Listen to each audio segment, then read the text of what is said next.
సంతకం చేయొద్దు అంటుంది. ఎప్పుడు నాకు వ్యతిరేకంగా ఉండే పిన్ని ఫస్ట్ టైం నన్ను సంతకం చేయొద్దు అంటుంది. నా హెల్ప్ కావాలనుకుంటా. Something is wrong.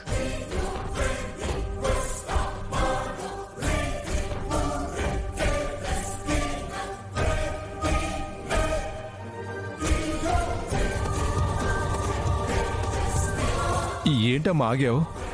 ఒక్క నిమిషం నాన్న. ఎందుకమ్మా చదవడం? చెప్తాను కదా, ఒక్క నిమిషం ఆగండి.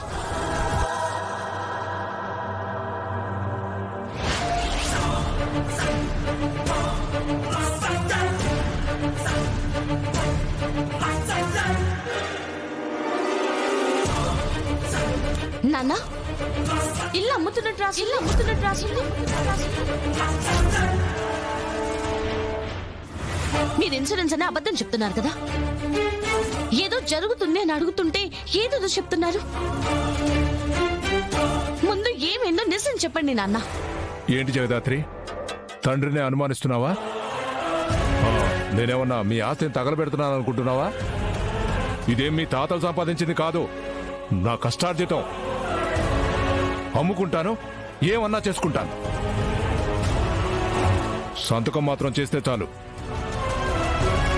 నాన్న, నా మీద మీకు రాని కోపాన్ని తెచ్చుకొని మరీ మాట్లాడుతున్నారని నాకు బాగా అర్థమవుతుంది.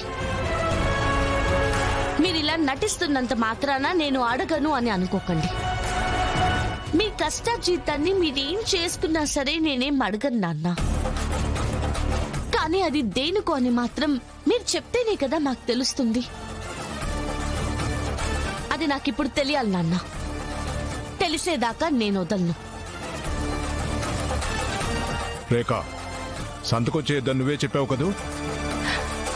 మనకింకా మిగిలింది ఈ ఒక్కిల్లే కదండి.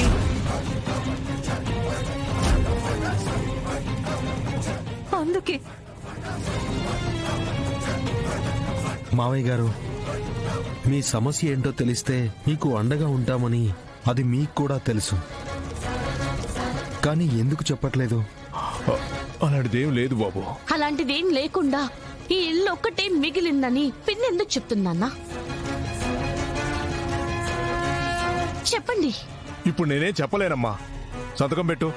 నాన్న, మీకోసం నా ప్రాణమైనా ఇస్తాను. అటువంటిది ఆస్తి పేపర్ల మీద సంతకం పెట్టలేనా? మీరు అడిగితే ఒకటి కాదు నాన్న, 100 సంతకాలైనా పెడతాను.